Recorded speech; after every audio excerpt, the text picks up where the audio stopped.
Good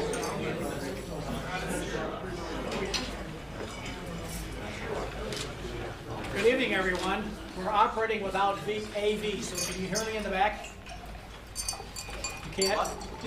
All right, I'll shout a little louder. But without AV, so if any time in our discussions, if you're having a hard time, maybe just raise your hand and I'll give you a signal to speak a little bit louder. But my name is Doug Kinchy. I'm the director of the Kaufman Interfaith Institute, and it's my pleasure to welcome you to this joint effort between the Kaufman Interfaith Institute and the Seidman College of Business, in particular the Ethics Center that Michael DeWild heads up. Michael and I, when we started the Interfaith Understanding Project, Michael and I talked about, wouldn't it be great if we brought together some of the interfaith community and the business community and talk about how faith impacts our business life, our professional lives. And so that's what tonight is all about. And so you've all been invited either from the business side or from the interfaith side or maybe a little bit of both. And we're very happy to have you here. I just want to say a couple of words about the Interfaith Project. I'm sure many of you are aware of it, but 2012 was declared by Mayor Hartwell as the Grand Rapids Year of Interfaith Understanding. This was done at a press conference on 9/12, the day after the 10th anniversary of 9/11. And it was the mayor presented it as the community's response to the 10th anniversary of 9/11. Of course, we honor and recognize the victims and heroes of that terrible day, but we also look forward to communities and nations and people who are committed to understanding and to peace. And so that's what started the Year of Interfaith Understanding. We have had cooperation from congregations of all faiths, from 8 different colleges, universities, and seminaries in the area, and over 20 different community organizations, from the Grand Rapids Symphony to the Econ Club, to the World Affairs Council, to libraries and book clubs and others. So far already, there has been over 100 interfaith events that have taken place in our community. And it looks like we'll be well over 200 or maybe even 300 before the year is up. So if you're not aware of what we're doing, there's a card on the outside that has our email address. It's www.2012, the year, GR, Grand Rapids Year of Interfaith.org. 2012gr.org, and there you can also sign up for our weekly e-newsletter. So if you'd like to know more about what's happening in this year-long effort in our community, please join us there. At this point, it's my distinct pleasure to introduce my colleague in this activity, Michael DeWild, who will introduce our panel and this evening's program. Michael? Thanks. Thank you, Doug. Let me extend my welcome as well to everybody who's here this evening. The Ethics Center at Seidman has as part of its mission to explore the connection between business, the common good, and a life well lived, since for many people across the globe that includes a religious and spiritual component. We thought tonight's topic would be timely as always. I also want to thank Dean Williams and the Dean's Office for their support, as well as Robbie Osipov, who I believe has left already, but their help in putting tonight together was invaluable also. Our panelists this evening will take up questions concerning the connections between business values and religious ones. And they come at this not as theologians, but as practitioners, 2 business owners, a medical doctor. In setting this up, I asked them to consider questions like, what is the role of religious teaching in business life? Where is their convergence? Where is their divergence? Where might they be one and the same? Now, very generously, I've given each one of them 12 whole minutes to respond to those questions. You might be thinking to yourself, gee, who needs 12 whole minutes to respond to those questions? They might, and if we need to stretch the time a little bit, we'll do that as well. I will introduce the speakers in turn. We're going to go in chronological order, not of the speaker's age, but of the religious faith traditions they represent.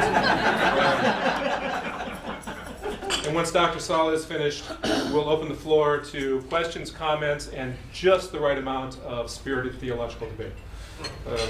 Our first speaker is Jeff Padnos, president of Lewis Padnos Iron and Metal.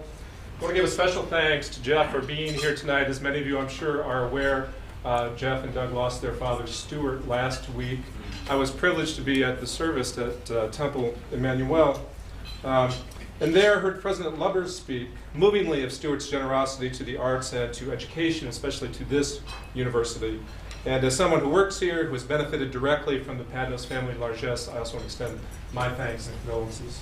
Yes. Jeff earned his MBA from Harvard and then worked with the international consulting firm McKinsey & Company, along with his cousins, Mitch and Shelley, and his brother Doug.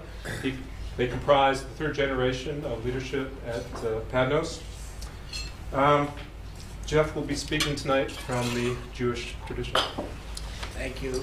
I'm glad you said right off the bat I'm not a rabbi, so if what I said makes sense to you, I hope I'm being accurate, and if it doesn't, I'm probably not. As Michael also said it, it's an emotional time for me, so, and I never know when it's going to hit me, so if something odd happens, just please bear with me. I'm hopefully not, but it's also a very special time of the year, being Passover. This is right now. They can't hear. Okay. It's also a special time of the year, being Passover. The Passover Seder is the first religious experience that a religious service that a young person will attend that they understand, or the intention is for them to understand. We are commanded, in fact, as part of that ritual, to explain the story to the youngest people at the Seder, and to each person at the Seder on terms that they can understand. And the central message, I think, is a central message of Judaism, which is that you know the bitterness of slavery, of marginalization, of rejection, and therefore you have a special obligation to do something about it if you ever see it. And we're also told that it's an ancient, that it's not just an ancient story, because in every generation a new situation has arisen in which we've had to respond. And so we're not supposed to feel that this is something that happened a long time ago, but that happened presently. And I'll just quickly say, in my father's case, it was quite remarkable that it was just this week. The funeral was the day before our Seder, but he would not have wanted us to skip that because he was actually captured a prisoner of war in World War II, and all his parents knew was that he was missing in action, and that's all they know. And then the postcard saying that he was alive actually arrived at his parents' house in Holland, Michigan, where just the two of them were sitting down to get ready for their Passover Seder.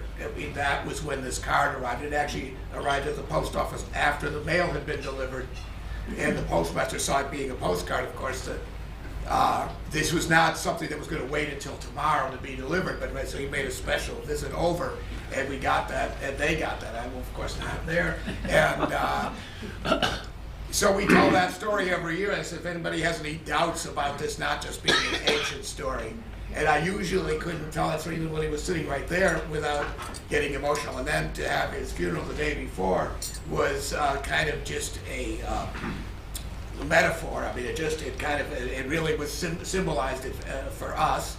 But I think that he lived in a way to express, to live out that business of doing something about it, not putting up with other people being subjected to the bitterness of rejection. So how does a religion inform my business? How does it affect my business, everyday business life? One way to answer this would tell you about a newspaper story that was not written one time.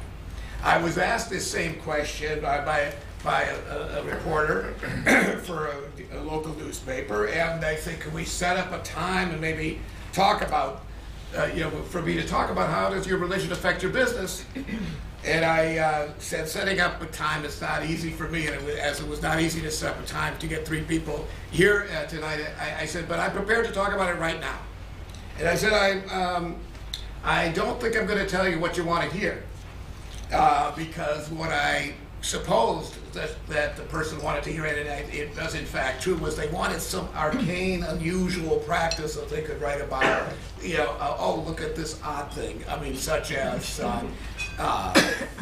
no alcohol. It might have been no alcohol on company premises, or no alcohol can be charged on an expense account, or no pork on company premises. And I explained to them that that's not the case with me. I said I try not to eat pork myself. I said, but if my employee group wants to celebrate some no lost time record or some particular accomplishment, and they want to have a pig roast, they can have a pig roast, and they just put a chicken on the grill for me, because I don't have to. My ritual rules are my ritual rules, and I have no need to impose them on others.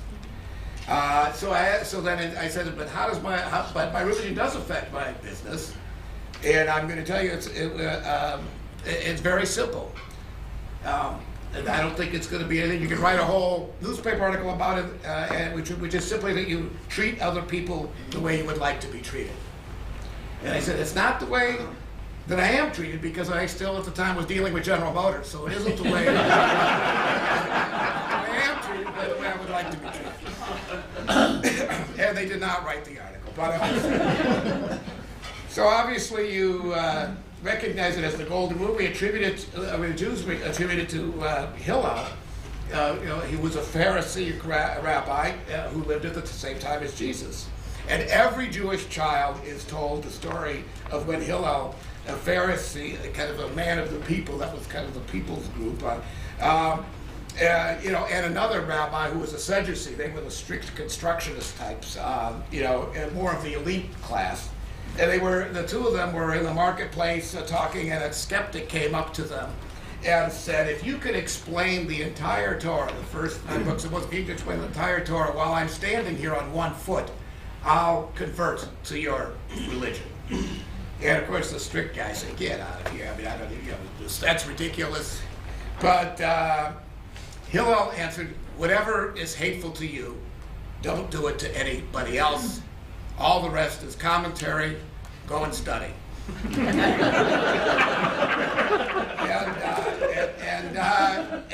that was the deal. And I can tell you that every Jewish child, that's the lesson. If you get that and get it you got to get it, not just hear it, but you got to get it in a sense that you really internalize it. Jesus was also a Pharisee. Now, just to illustrate the practical example, the difference between the Pharisees, the people's rabbis, that would read the word and then interpret it, versus the Sadducees. There was an order: you shouldn't make fire on the Sabbath.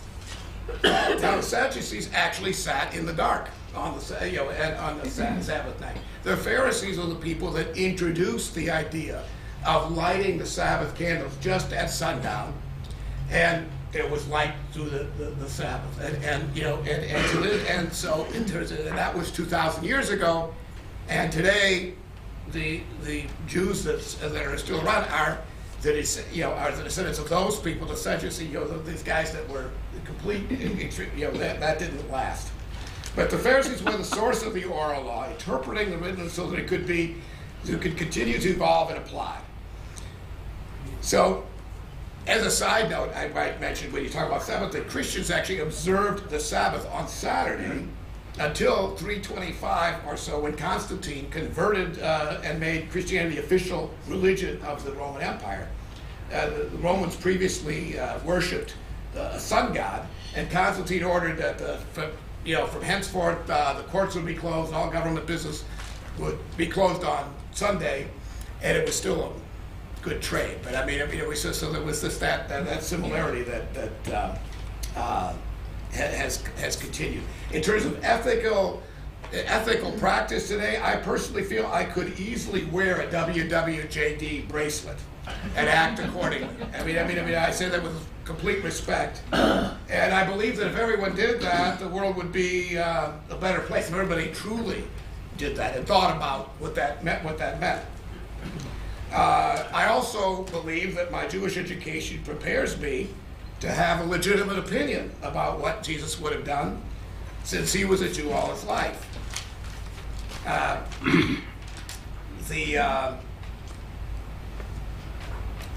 have to say, we can discuss it later. It is, for me, hard to understand how someone could be wearing one of those bracelets and speak and act in a way that is so intolerant, for example, of immigrants and gay people. I mean, I just don't see how you could read these words and then ask, what would Jesus do, and then do that. Well, that's maybe a topic that will come up. It will now. I'll just start with a few just core points, any of which could be discussion later on. I really do believe that that doing business right can be like applied religion. Applied religion. We all wonder, how do we? I mean, this is where you get a chance to do it. Starting with, and business is a noble way to apply religion, because if you think about what we're asked to do, listing the kind of different forms of charity, I'm just going to go with Maimonides listing. Well, one is to give someone the money and they know who it is, and then at some level you get to a point where you give the money and you don't know who got it, and the recipient doesn't know who gave it. But the highest level is to give someone a job, and allow them to take to take care of themselves, and we do that all the time. And we can be proud to be business people, and it is not even like remotely true that it's like be successful in business or be ethical. It's just absolutely not the case. Doing business right is like applied religion.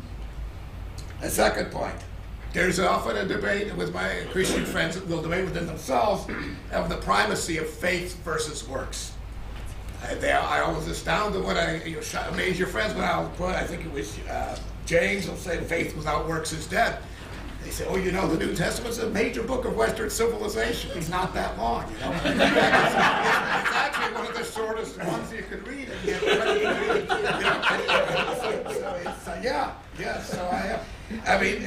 With Judaism, it's no contest.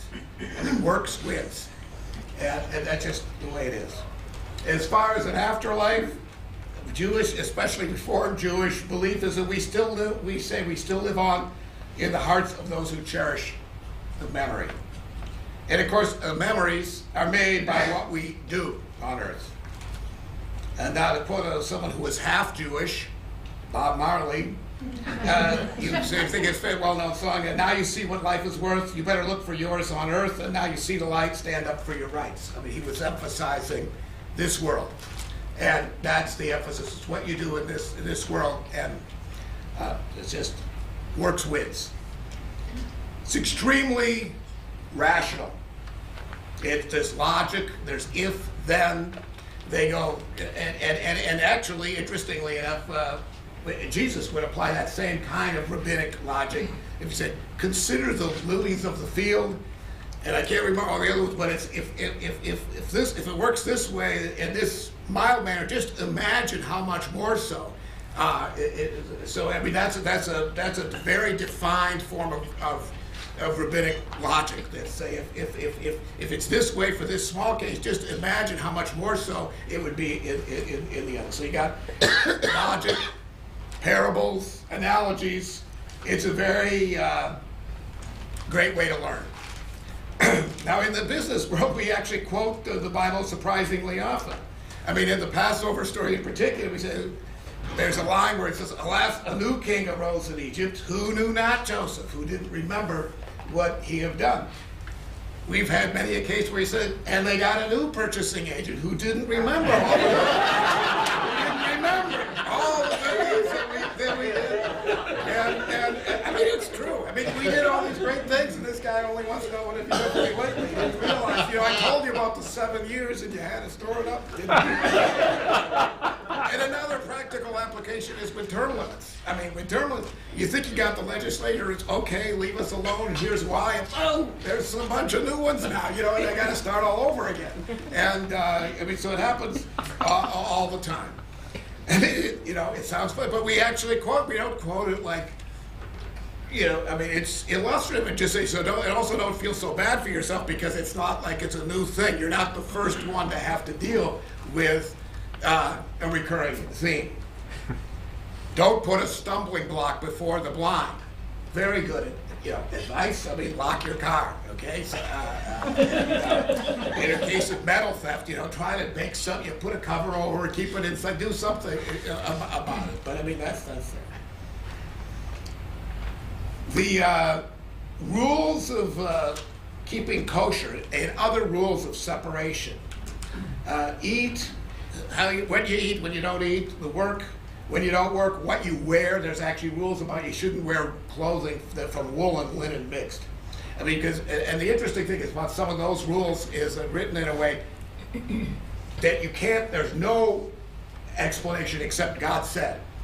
I mean, if you want to, it's not like don't eat pork because you might get trichinosis or something else like that. Because, I mean, which some people would try to find a reason. There's no reason. That's just it. That's the way it is, okay? So reformers are somewhat arrogant that we get to choose. But the interesting thing is that the point is all of these separations are supposed to gear you up for the most important separation, which is there's a way to treat other people. There's a way not to treat other people. And these rituals are intended to remind us of that. So that if you think that observing these ritual rules, it covers you in some way for bad dealings with others. I mean, that's putting it plainly. You've not only gotten it wrong, you've gotten it exactly wrong. I mean, that's precisely wrong. I mean, no question. But you can't, eat kosher candy. I mean, we had a guy that we knew kosher candy on this and kosher this, and we went out and looked at one of the trucks that he had. And I thought, hey, that brake is smoking, and the guy said, well, the driver said, well, it better smoke. It's the only one that works. I mean, that's immoral. To put an unsafe truck on the road, and it's embarrassing to me for a guy that makes a point about being Jewish and then does something like that. That would change your name to Smith or whatever, just go local, whatever. So it's very much, unfortunately, we got no monopoly on that. In any religion, we often see among the most unspoken and allegedly traditional or orthodox of many faiths, you see that kind of situation. So I guess I conclude here, whether in religion or in public speaking, don't be afraid to repeat the point. I guess I'll just quickly say that the point being, it comes back to Hillel's a lesson that whatever you wouldn't like being done to you, don't do it to anybody else. All the rest is commentary. So that's my summary. Thank you.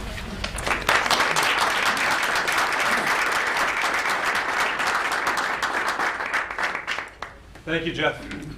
Fred Keller is Chairman, CEO of Cascade Engineering. It's a leading multi-business manufacturer in the transportation, recycling, office furniture, and renewable energy industries, specializing in plastic injection molding.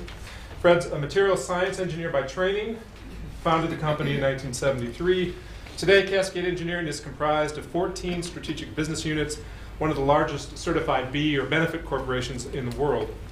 He and it are widely recognized for their business achievements and community involvement, and for leading the way in creating what Fred refers to as the emerging sustainable economy.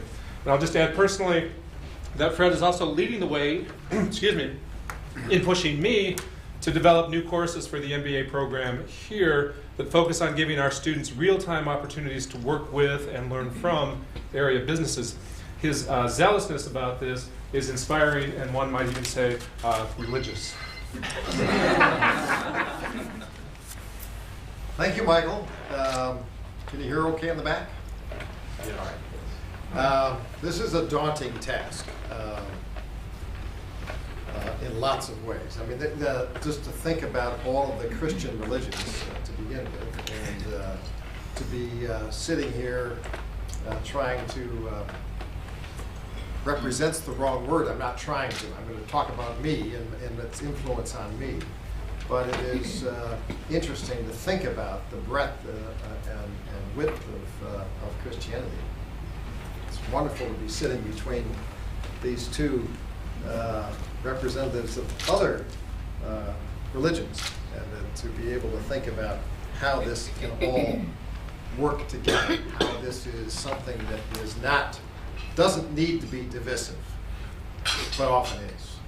And how do we think about that as a community, I think is an opportunity for us to think about. And when I think about the influence of religion on my life, I try to, my immediate reaction was, what is not influenced by religion in my life? I mean, it's been something that has impacted me from birth, for sure. And it's something that not a day goes by without thinking about those things. So how do you choose from all of that to talk about in 12 minutes? So I've chosen 4 figures, 4 people, incidents to talk about, just to give some reflection. Impact happens, I think, in 2 times. One in times of crisis, and other in terms of quiet reflection. And then there's a lot of time in between. But I think in those times of quiet reflection and in those times of crisis, it's interesting to think about how religion impacts you. In terms of times of quiet reflection, it's the opportunity to build and think and to deepen. In times of crisis, you're acting on kind of autopilot. Your whole reflexive notions kick in. So it's just interesting to think about those kinds of times in your life. As a Christian and as a Methodist, I've been pretty profoundly challenged by the founder of Methodism, John Wesley, and it was his admonition or his kind of rules for living that I constantly think about. I even carry around his rules for living in my pocket. Not that it's too tough to remember, but it's got too many phrases in it, so I read it all the time. Do all the good you can, by all the means you can, in all the ways you can, in all the places you can, in all the times you can, to all the people you can, as long as you can. Got it? It's pretty simple. He's a man of dedication, of determination, of influence. It's not a bad way to lead one's life. It's challenging, but it's good. That resonates with me. Another person that was very influential in my life was my father. My father's story is very interesting. Actually, my father and Stuart were good friends. He used to refer to Stuart and his brother Seymour as my Jewish buddies. You can imagine a generation that goes back, and they knew each other shortly after the war. And my father was in the manufacturing business, and they were in the scrap business, and they would buy metals together, and if the price went up, they would sell it. If the price went down, my dad would use it. And it was the original hedge fund.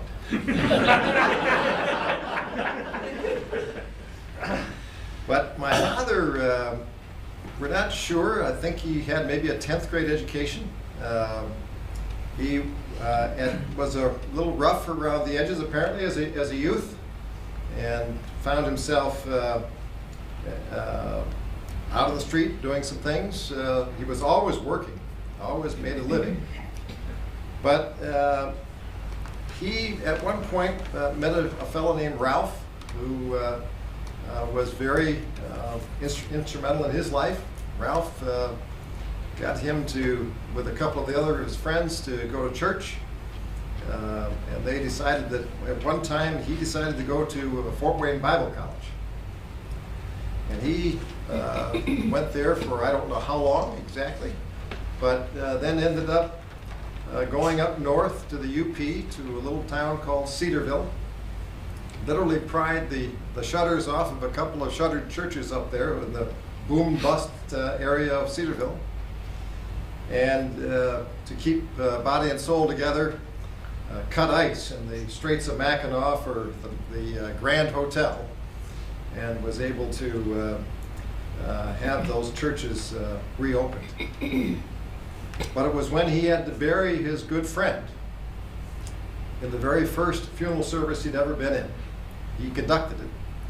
And he decided that this was not a profession that he would pursue, but that he would spend his life helping those that were.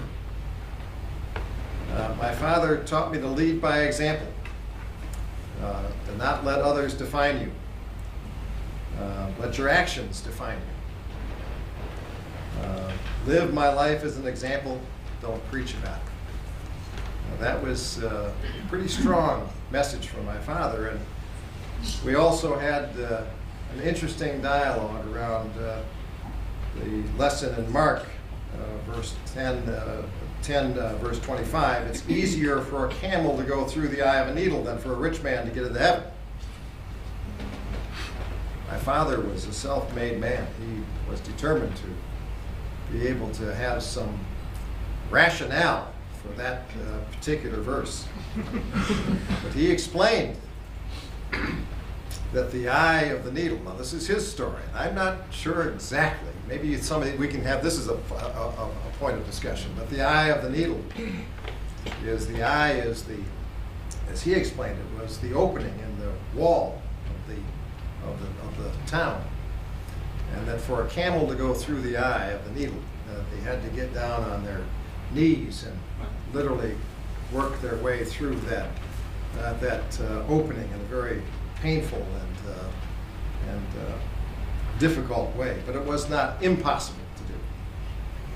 And so that was something that we had some very good discussion about.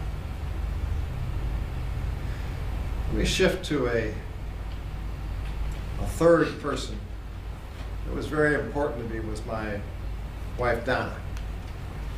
And she died when she was yet 42 years old, breast cancer. 3 daughters, 6, 12, and 16 were left.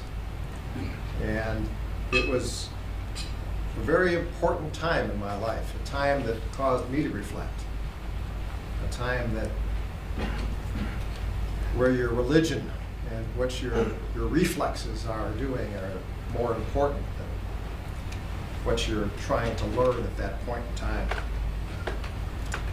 And as we grasped the finality of Donna's death, I was comforted by the words that Paul was writing in the epistle to the believers in Ephesus, from Ephesians 3:17. I particularly like the Living Bible interpretation. And I pray that Christ will be more and more at home in your hearts, living within you as you trust in him.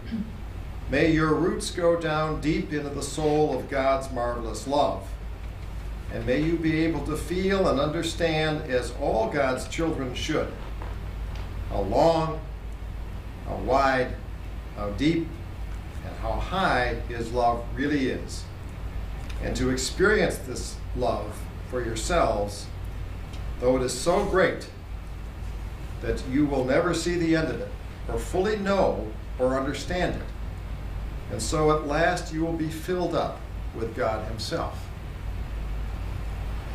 And to be comforted with the unknowableness of God, to be comfortable with the situation that says you can't know it. We can't be understanding all. And to know that that's something that penetrates your inner being, to know that it's okay not to be all-knowing. There's only one that's all-knowing. Through Donna's death, I sense that God is present for us all, for all time. That the separation of this life from the other, from the after, is thin.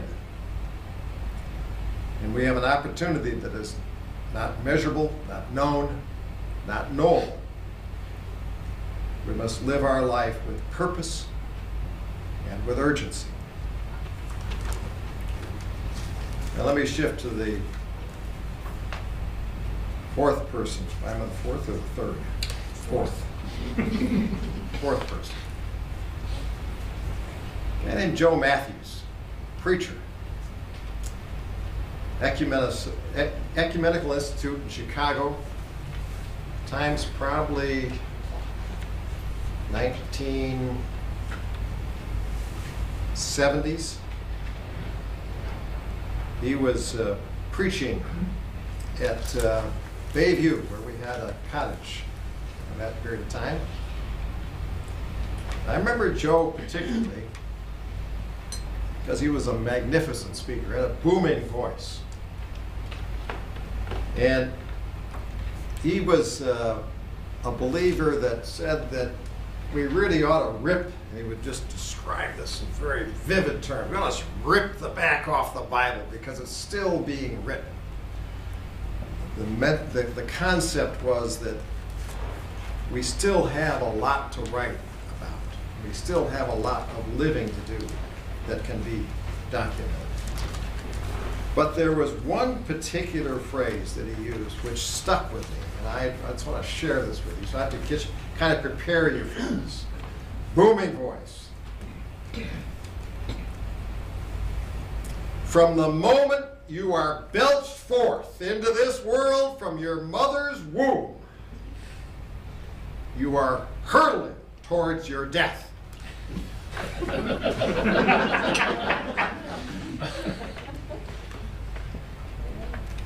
I can't get that one out of my mind.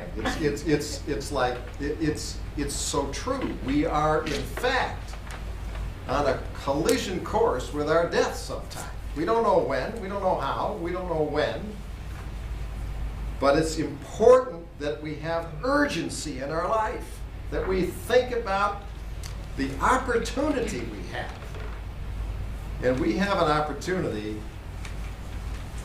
in business, we have an opportunity in our personal lives, and we can either grab that opportunity or we can let it go by. It's a choice. We do have a choice. Good preaching uplifts, it reminds us of our common goal and not our individual fight for salvation. That's one that I don't quite understand. And we can talk about that. You know, is religion all about how we save ourselves, or is it all about how we make this a better world? I think we've got this wonderful opportunity. Some of you know that I like to think about sustainability. And sustainability is about not only the profits we make in our business, but it's also how we impact the world from a social standpoint and from an environmental standpoint. We have an opportunity for impact. We can choose to follow it, we can choose to work at it, or not. To whom much is given, much is expected. And that leads to leadership. I've learned over the years there's all kinds of examples of Christian leadership. People call it servant leadership. It's pretty much defined as leading from behind, if you will. Mark and John, I think it is, that both talk about this. Whoever wants to be a leader among you must be your servant. Whoever wants to be first among you must become your slave. For even the Son of Man came not to be served, but to serve. This is something that I think we all can work at. So we've been given a great opportunity to be on this earth. We're literally hurtling towards our death as we are reminded by our experiences of this weekend, this past week. Life is fleeting. And I reflect on the mother of our 3 girls whose life was cut short, but who had so much impact while here. We have an opportunity to make an impact. We can choose to work at it or not. And we have a choice on how we lead, best from behind. And that's what I've learned so far.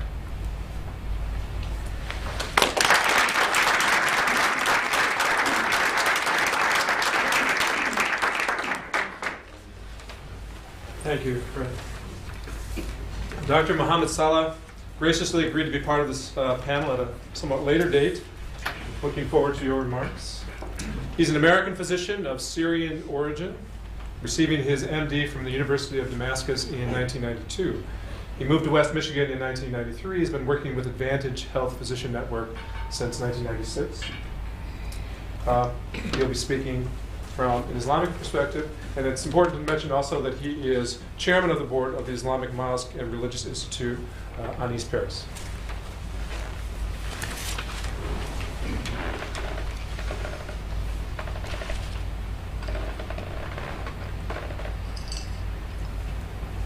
worked.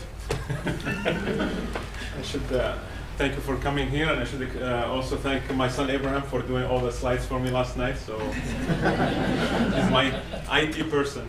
Also, I tend to be soft-spoken sometimes, so please, if you don't hear me in the back, just please raise your hand, and I will try my best to raise my the volume. Okay. So again, as some of the speakers said, I'm really not an Islamic scholar, so I will try my best to represent the Islamic values, how it affected my business as a doctor also, and business in general. So we'll start with a great example that sometimes tend to be forgotten, is Islam in Indonesia. I mean, this is an old story that I learned when I was a child. Actually, I learned a different version. Yet last night, after Abraham went to bed, I went to Wikipedia, search about Islam in Indonesia. I know my kids told me don't use Wikipedia because it doesn't have it's not reliable. But I guess I learned another version of the story. So I'll share with you the two versions of the stories. And the one I learned when I was a child is Arab Muslim traders used to go to Indonesia for business trips once or twice a year. And somehow, before Islam, obviously, those traders were not very trustworthy to the Indonesian population. They were cheaters. They used to lie. They promised. They break their promises. So suddenly, after Islam, something happened. I mean, the people of Indonesia start seeing totally different behavior from those people, and start asking them, what's wrong? You're much more reliable now. You keep your word. You keep your promise. You sell us 10 pounds. It will be 10 pounds versus 8 pounds like a few years ago. So what happened? And then they start explaining to them what's happened. Really, it's just a new prophet in Arabia to start teaching us the rule of Islam, which is so and so, and which we're gonna go through them after this example. So that's really what introduced the population of Indonesia to Islam. And then again, it's a few. Nobody knows exactly the number of those traders who used to go to Indonesia, but most of the Islamic history books say less than 100. And then those 100 people really now today in today's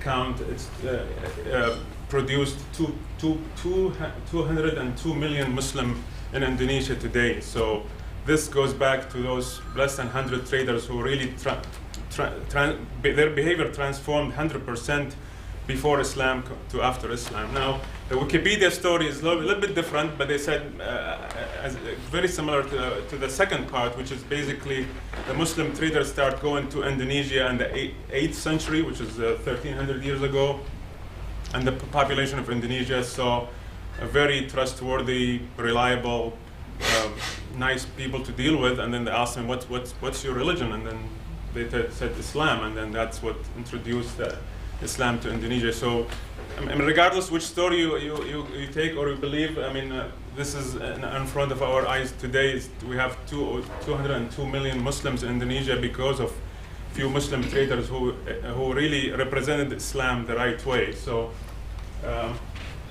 and I wonder if we send to Indonesia today a few Wall Street traders, what happened?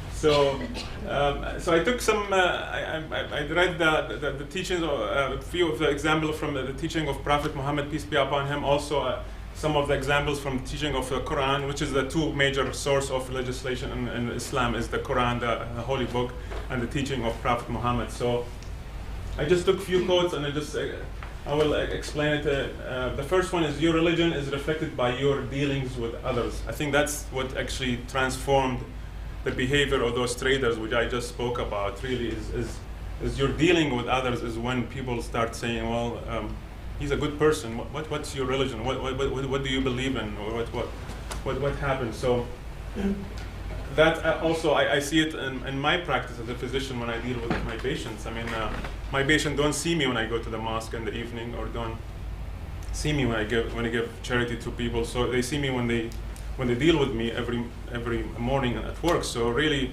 that's I always remember this quote when I deal with my patients in day-to-day business, and I think all Muslims should also keep that quote in their hearts when they deal with other people, either a trader or a teacher or whatever their business is. I think this should be the number one rule is for us when we deal with other people.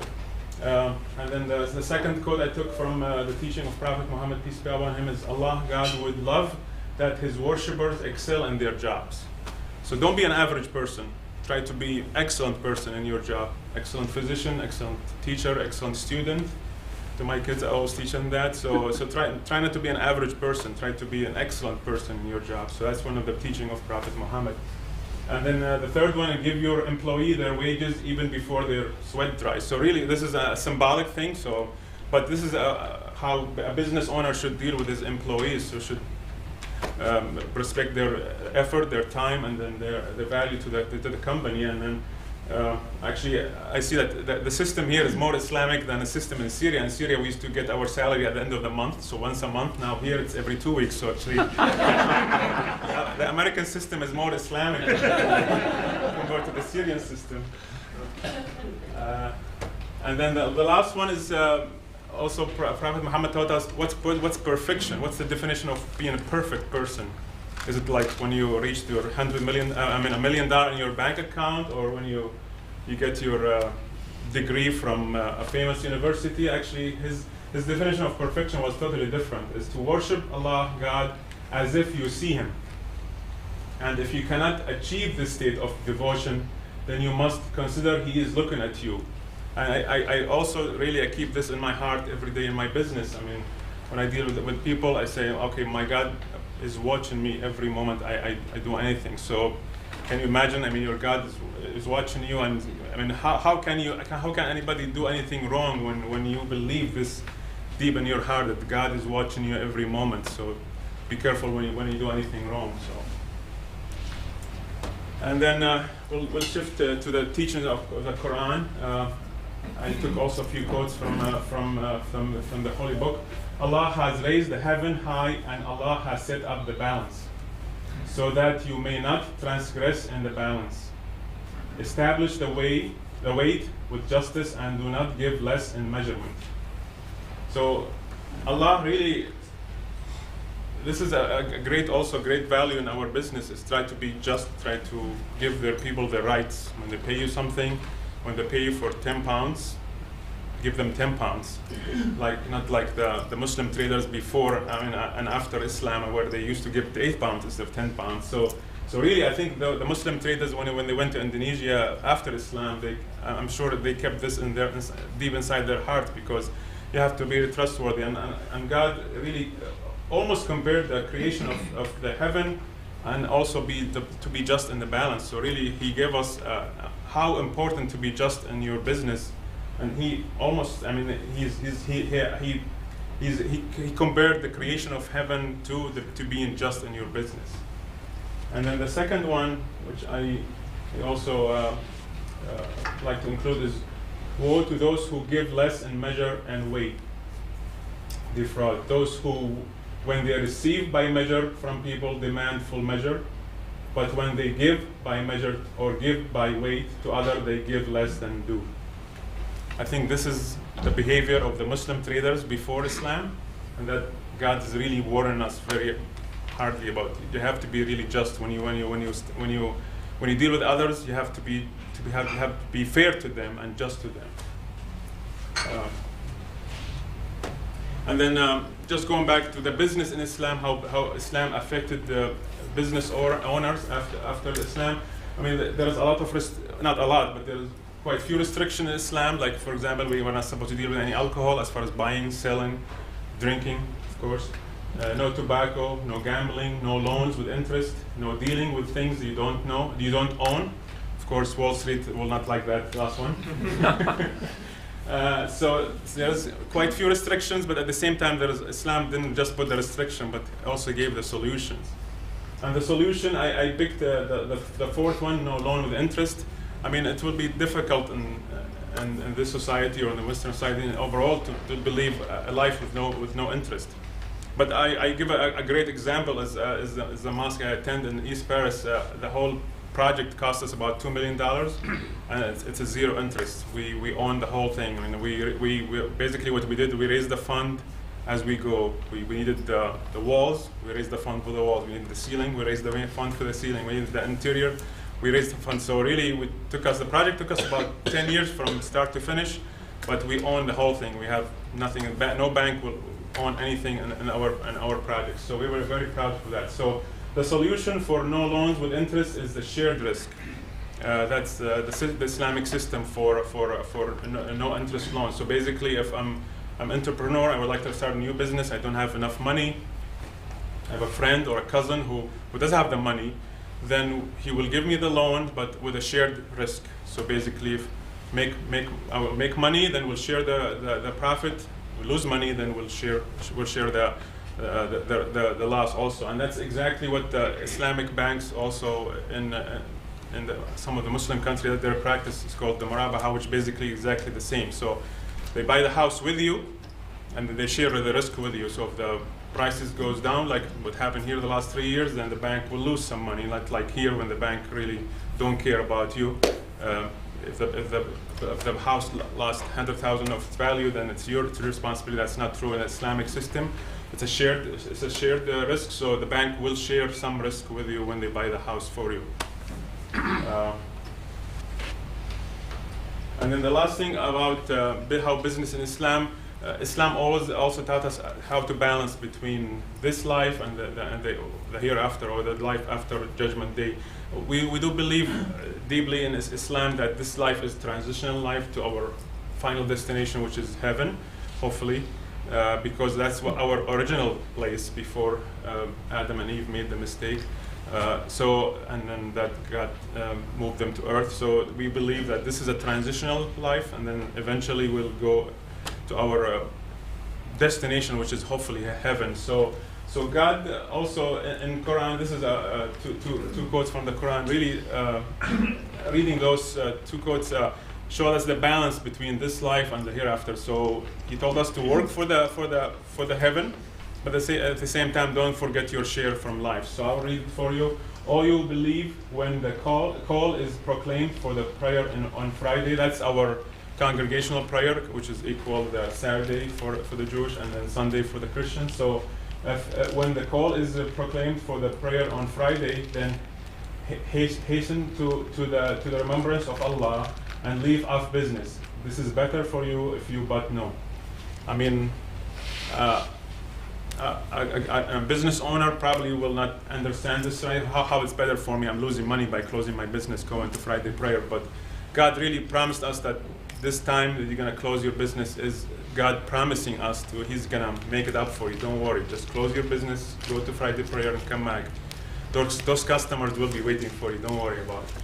And that, of course, takes a lot of belief in your heart to be really a good Muslim, to believe in that. How you're going to close your business for about half an hour to 45 minutes, but still you believe deep in your heart that the customers will be waiting for you. And then the second half is when Friday prayers is finished, you may disperse in the land and seek the grace of Allah by working. Remember Allah much so that you may be successful. So again, after Friday prayer, God told us, go back to work.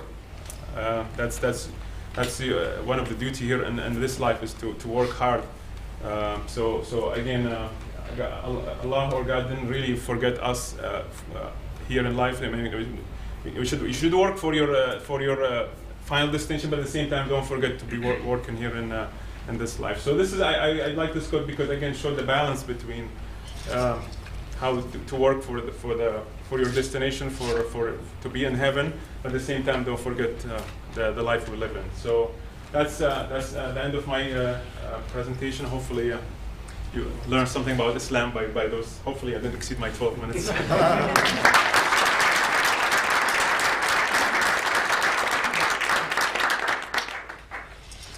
Please join me again in thanking all three of the speakers.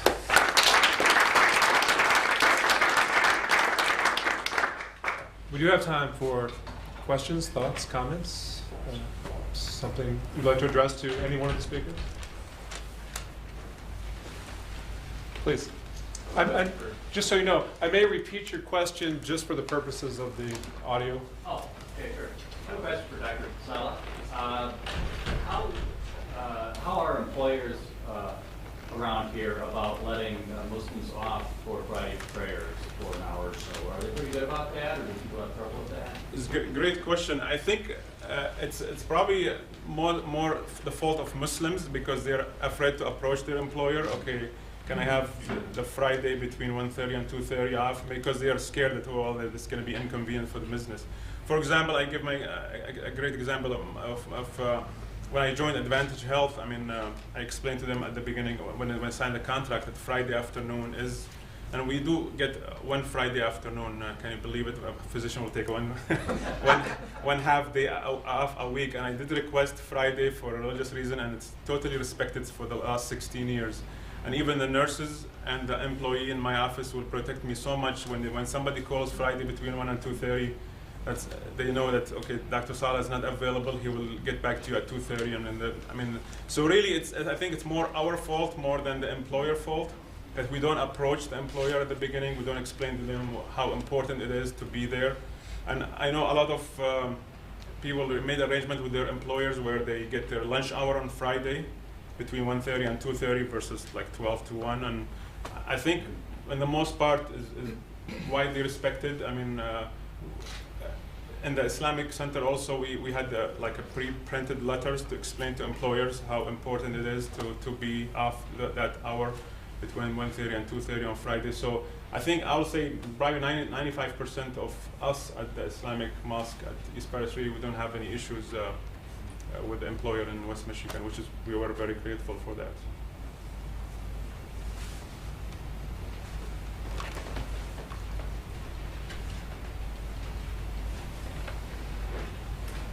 I would like just to say it's a great time to be in such a presentation at a time when we are in the country hearing a lot of discussions about, the new or the re-debate of the relation between the state and religion.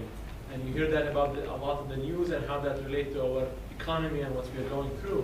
And from the three speakers today, it's really, I would say, very reassuring to see how religion, regardless of what it is, the three religions, pretty much there is so much overlap, and all that is just pushing for, in a way or another, improvement to work environment, improvement. This will all push to better economy. So I think it's great to have such a discussion, and I should thank the university for hosting this, because I think it's a very important time to show the relationship of religion to our life in every part of it, and most importantly, business as well. Thank you.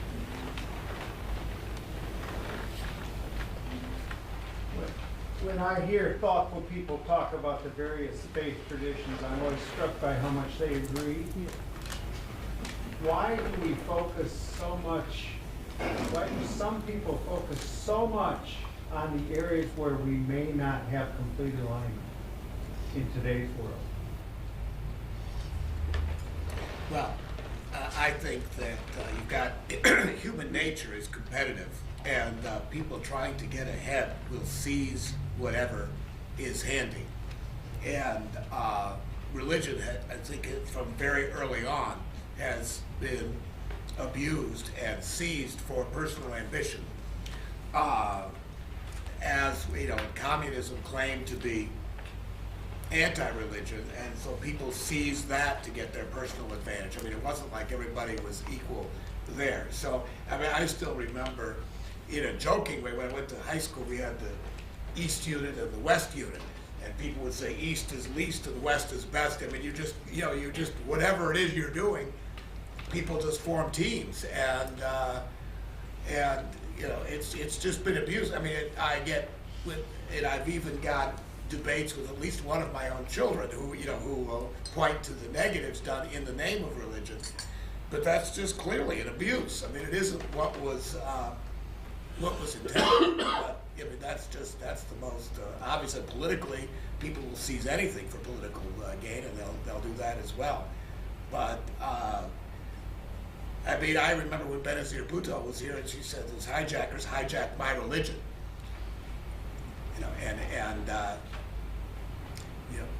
what can you say? I mean, they'll take anything that happens that they think will work for personal ambition, but it isn't.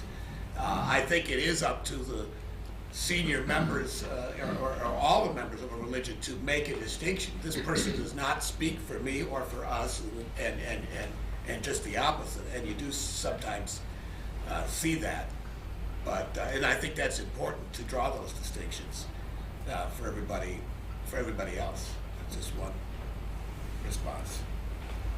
My assumption, or my observation, I guess, is that all religions have a spectrum of zealousness, if you will.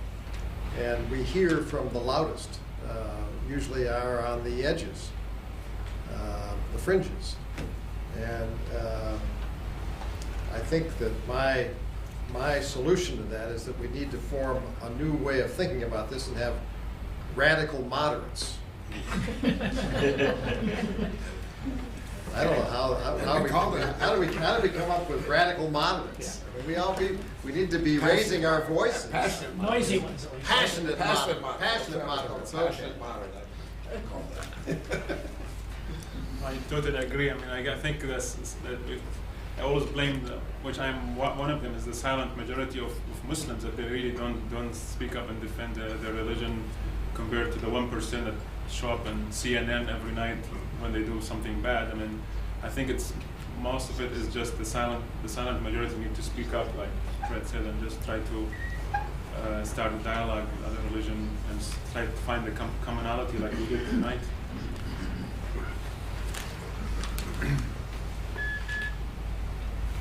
Please. Well, my husband just said, say it. I appreciate your words. I appreciate your hope and your inspiration. Somebody who's worked in this community for a very long time, who was raised Catholic and from a very young age being told I was going to hell for believing the way that I believed. It's been interesting to try to be a part of the business community, not having some of the shared voices that are prevalent in our community. Have any of you experienced, I mean, because you are such successful people in your own right, I mean, have you experienced the discrimination that's, I've been told I was a Jezebel by one of my employers because I work fingernail polish.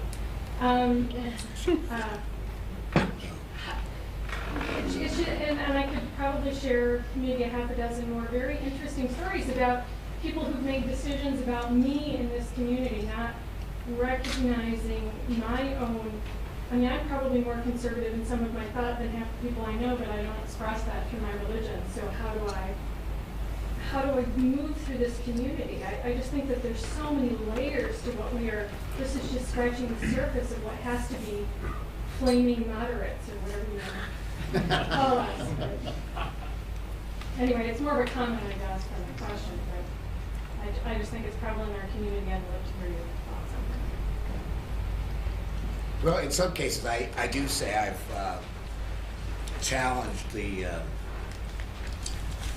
I was actually asked. I was very flattered to be asked at Western Theological Seminary where they train the ministers. And the guy, I knew I was Jewish, and he asked me to come and speak to his senior class on how to be a pastor to a business person. And I said if I had longer, I'd be more Socratic about trying to. I started off the conversation by asking what they thought was more important, faith versus works. And I ended by saying, don't let them out of church thinking that, I said that for them, that their faith is more important than works. I say if you're a business person and you got a minister and you're talking to as a minister, you got to works is what we in business especially do, and so I would encourage you encourage the people of faith and their leaders. And it seems like when you encounter that, the leaders presumably have a better education. You're going to find some where they're all going to be pretty extreme, but hopefully leaders going to have an education and can make that point if you're seeing that that's happening. It's I would make an analogy with bullying. we had this discussion, it wasn't that long ago, where, I mean, where they said, we tried to pass a law here, we became a national joke here in Michigan when they were trying to pass anti-bullying legislation, and they put an amendment on there that said, it's unless, it's against the rules unless it's because of sincere religious conviction. And that is, I mean, that, we made Bill Maher, we made, we were on all the lists here in Michigan, and hopefully, you got to get to the leaders who say, hey, that's just nuts, but I mean, to not just leave it as a comment. I mean, it's better to light a candle and curse the darkness. And I mean, you got to start with the people where you got the best shot, and hopefully, the religious leaders can kind of bring the flock along on points like that. Because there's plenty of lessons. Judge not lest you be judged. I mean, it's not like anybody says that's okay. Any official people say, it doesn't work with WWJD either. So. Well, I would just simply add that my belief is that there's really only one judge, and everybody else has just got opinions, and that's a choice we can make. And we can choose to believe that, or we can choose to be crippled by it. So that's how I feel. One thing I always, again, as I said in my speech about how the dealing with others, this is really what represents your religion. So I always keep that in my mind when I deal with others, and then try to lead by example. So I do understand, people what they read or see about Islam in the media. So I assume they have a bad image before I even enter the room, but try to really change that view by just dealing with them the way I learned from the teaching of the Prophet and the Quran. So I hope at the end of their visit that they will change their mind about saying, oh, well, no, I think what we heard in CNN last night was wrong. This guy looks okay or something. Fox News. Doctor, you and I probably have something in common that I wasn't sure if I would share that, but when I was a young boy growing up in Holland, Michigan, pretty much the only Jewish family, my grandmother got to me at just the right point in time and said that I was responsible for myself, and I was responsible for my family, and I was responsible for all the Jews in the world. Because I was the only one most of them were ever going to meet. And they were going to judge everybody how I acted. Now, most people, she got me just at the time when I said, okay, I can do this. Most people would kind of run the way, and you got to be careful. But she did get me at a time. And I've told that story to some because we also work on prisoner reentry programs, trying to help people get them. And I'm not afraid to say, hey, I'm sorry for, but you owe it to the next guy who hasn't had a chance by how you perform. The next guy's also going to be judged, and that's a great. I think we need more of that. Because I go to these certain seminars on how can we be affirmative about this and how can we reach out and do that. I said, okay, where's the component that says the person's going to step up and take advantage of the opportunity?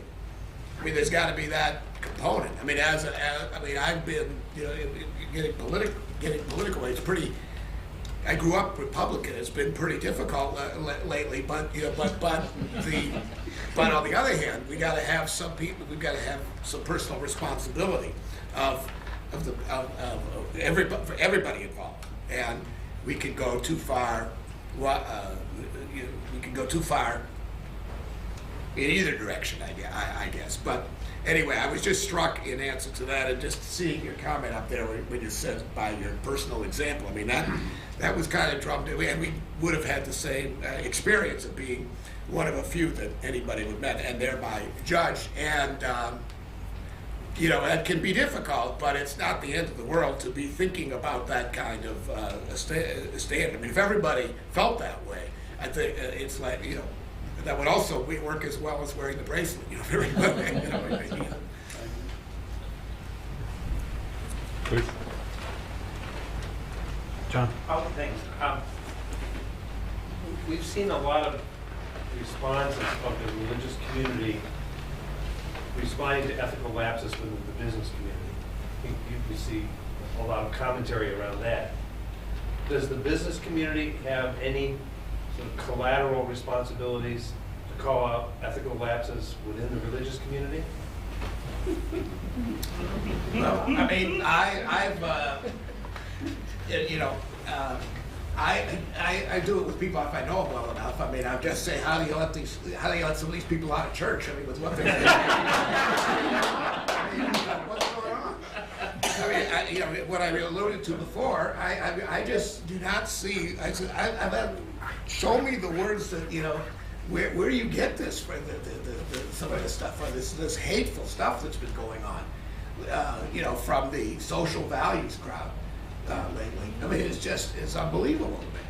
And I just say, show, you know, what, and then they, you know, and then they're pointing at all sorts of Old Testament stuff, and then, you know, okay, we take this line, we'll skip this line, okay, we'll take this one. And I mean, it's pretty transparent to me, but yeah, I think there's plenty of opportunity there, and we do, and I mean, in Holland, we asked listen to this, we asked the Chamber of Commerce. They said, because we got these programs on dealing with racism. I said, okay, how about on sexual orientation? I said, if you got any programs to help our workforce, just be tolerant, you know, to be tolerant. I mean, there are all sorts of things about diversity training, but it's mostly about race and sometimes gender, but not so much on sexual orientation. Do you have anything for that? And you know what her answer was? She said, you know, we have a lot of churches in town, so we don't do that. And so then I went to the guy that's the dean of students. I said, okay, we got the president of Chamber of Commerce just says, because we have churches in town, we don't teach tolerance about sexual orientation. Is that okay? That's what she thinks the message is. Is that okay with you? And they're not. They really can't answer because they can't do it very well. I mean, I guess so. If I know the people, I mean, it comes from a genuine respect, and they understand that I can get away with it because they understand it's sincere. But yeah, I think there's plenty of room to do that. Eric in the back, and then up here. Just a question. All three of you, we talked about similarities across the religions, and all three of you talked about really that at the core of your religions, it's about how you treat others. Yeah. And treating others well. And I was just wondering where, in your businesses, if you can think of ways or talk about ways where you proactively embedded that within your culture. Now, obviously, there's leadership by example, but if there are any exact examples that you can give about how you've tried to make right through your organization, not even just at your direct report level, but all the way down the organization, how you imbued a culture of treating others with respect and doing to others the way you'd want them to treat you. If there are any examples of how you've done that in your businesses, beyond what you think other businesses would do. Good. Yeah, lots of good leaves there.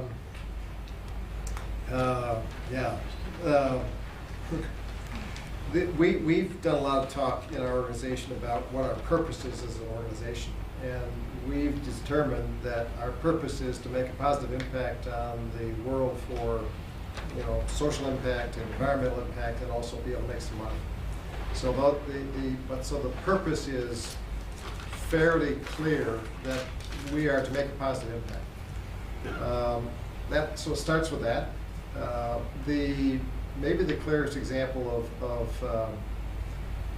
really caring for others, or caring. What was your phrase you wanted to use in terms of what we're looking for in terms of treating others well. Treating others well. Kind of the golden rule element through all of your talks. We have a history that goes back probably 15 years working with people on welfare and trying to help them find a home at Cascade in terms of their ability to be a career there. We felt well for the career. And we learned that because of really working at trying to retain and have them find respect in the organization, that the whole organization got better as a result of that. And so that was that's something where we truly believe that our goal is for every person to know they are valued, and that we kind of try to figure out what that means in terms of how we go about the job. But to know your value, different from feeling or kind of get, patronized, but you know that you're valued. And that's a pretty high bar, but it's one that we work at, and it's one that we try to be able to have everybody understand throughout the whole organization. Just one quick example is treating patients. I mean, I know working throughout my career, I try to really be accommodating to my patient, especially the one that I know really need to be seen. Like when they call, I know I need to be seen right away. So, staying extra 15 minutes or half an hour to see those couple of patients, and then they make a big difference for them actually, because they trust their personal physician more than going to like the emergency room or the urgent care or something like that. So sometimes just staying that extra 15 minutes to see that patient who's having shortness of breath or chest pain make a big difference in their life, because they know that you really did something for them. You went late to your home, 15 minutes late just to see them. That's to make a big difference in their life. So that's I try to do it myself every day in my practice. Well, I might add to that. Big corporations right now are using the internet and training. They send you training over the email, and it's a video thing about sexual harassment, about how to respect others, and about the ethics of business and dealings. So, I don't have much use for them, but it's mandatory. You have to go through the training, otherwise to show up in your review. But I think that's one need of training employees to respect others and be mindful of rules, of ethics, and things like that.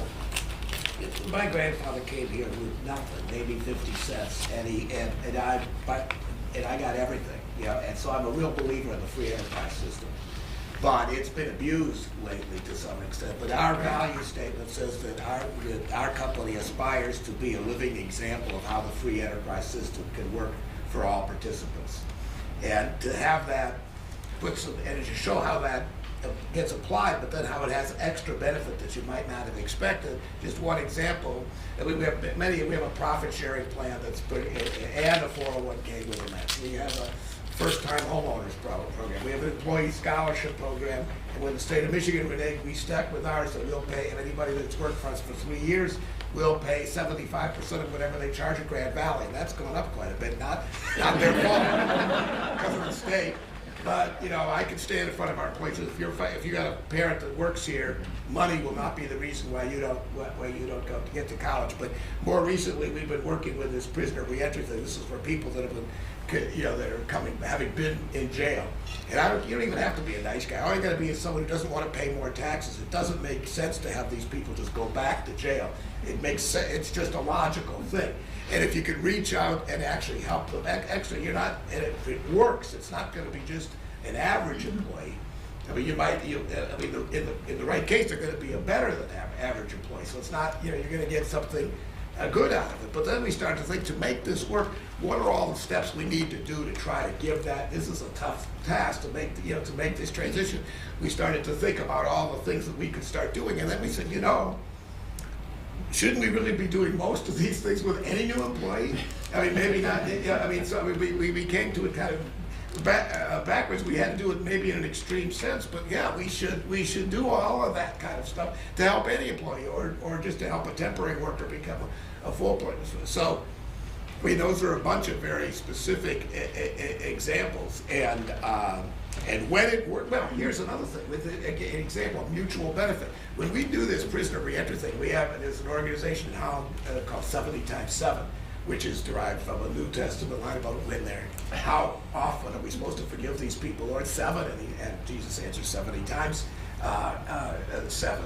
But when you hire this one person, you're getting, it's like a TV ad for the cell phone. You get the whole network. You got all these other people that are trying to help that person succeed. You don't even pay for no extra charge. I mean, and a lot of the things that we get credit for being nice guys, I just think, I really do think are good business. It can't be quite as short a term as some.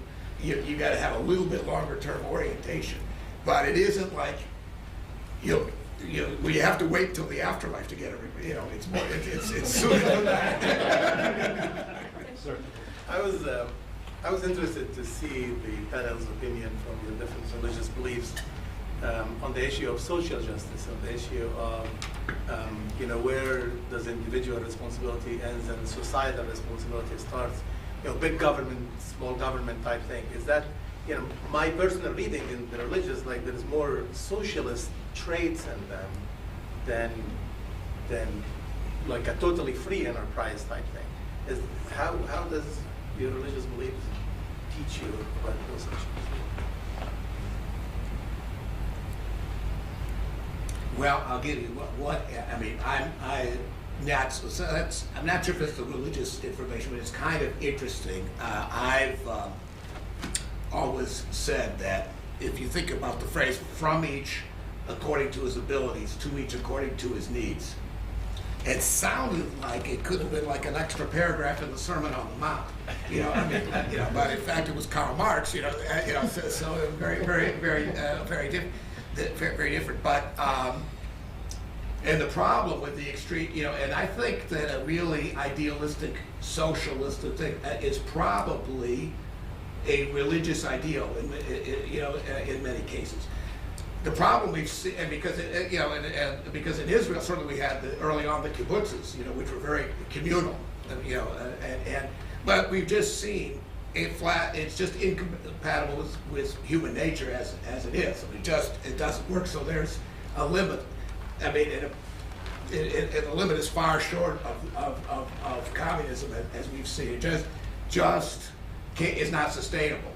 If you don't see something extra for working a little bit extra, eventually people won't do anything. And in this country, to me, a fundamental political problem is we have not figured out how to help people who actually need help just enough to get them over the hump, and instead enable all sorts of more people who need help. It just waters down, and it's watered down pretty fast. And I see that we have not figured out how to get out of it. But that's political. But I do think that if you go to religious ideals, they would be more socialistic than would work. That's just. That's an interesting question. I don't know that I've got a good answer to that. That's a thoughtful question, actually. What comes to mind is that that really is almost not our job. Not that it's not, and I don't mean that like it's not my worry, but it seems that in business our role is to work on influencing our community as opposed to worrying about the national politics. And I see so much in what you're suggesting perhaps is more around national politics. And in our work, I think our role, and I think the way change is going to happen in this country and in the world happens locally. It happens in the community. The extent to which we can focus on that as a business is the extent to which we can have influence and the extent to which we can hope to have change. And to that extent, it's communal, but it's not. It isn't like turning your business over or not going broke trying to save the community, but it's trying to weave those together. I think that's the challenge that we have in business, is to weave together the objectives of the community and the business. And to the extent we can do that is the extent to which we can have a much better place to live. Just remember two quotes from teaching of Islam. One is the charity, the 2.5% that we're supposed to give to the poor is one of the famous say of Omar, which is one of the leaders of Islam after Prophet Muhammad. He said, if everybody give that 2.5% percent as supposed to be, there will be no poor in the first earth. So I think if all of us give charity to the poor, I mean, there will be no poor on earth, and that's one thing. The other thing is about how to build a strong community is one of the teaching of Prophet Muhammad. Also, he said, a man will not be a believer in me if he sleeps and he knows that his neighbor is hungry and he knows about it, and he went to bed and had a good night's sleep without making sure that his neighbor will have some food. So if you know that your neighbor is hungry and you went to bed, you will not be a believer in Prophet Muhammad, peace be upon him. Just to pick up on those points about Fred, about the starting local, I mean, there's one kind of reassuring phrase, as I said, I've read, is if someone who saves a single life, it's like you've saved the whole world. And religiously, that would go back to, think about Adam and Eve. Okay, you had one, and look what all happened, but you don't even have to go back that far to read stories about some Revolutionary War person, and they've got 1 million descendants today. So each one makes a difference, and the older I get, it seems like the more willing I'm to be local. And it's very, again, going back to this prisoner reentry thing, I mean, they all say one story, one person, one story, one day at a time, but it's depressing to think about getting everything done, but each one that you do is better than not doing any. And each one is important, and that could be, that could be very reassuring in the validity of what of what you do with any of these efforts. Let us take one last question. Al? I'm listening, and it sounds like a lot of the discussion is kind of centered around the local, and then but it's very easy for us to look at Wall Street and see the corruption. And what I've noticed in business is that there's a lot of godly attributes and principles that are brought out in the value statements and the purpose statements in companies. They're not very deliberate about talking about God in the person of God. And is there a way to be more deliberate locally to try to have companies understand the connection between business and religion and success?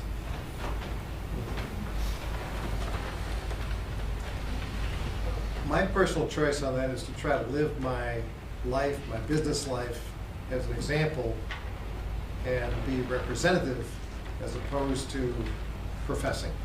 Right. I think all three of us said almost the same thing, almost exactly. The exact words. The statements actually have, in many cases, can make you a little nervous. I think that's all they want to say about that. Again, please join me in thanking everybody for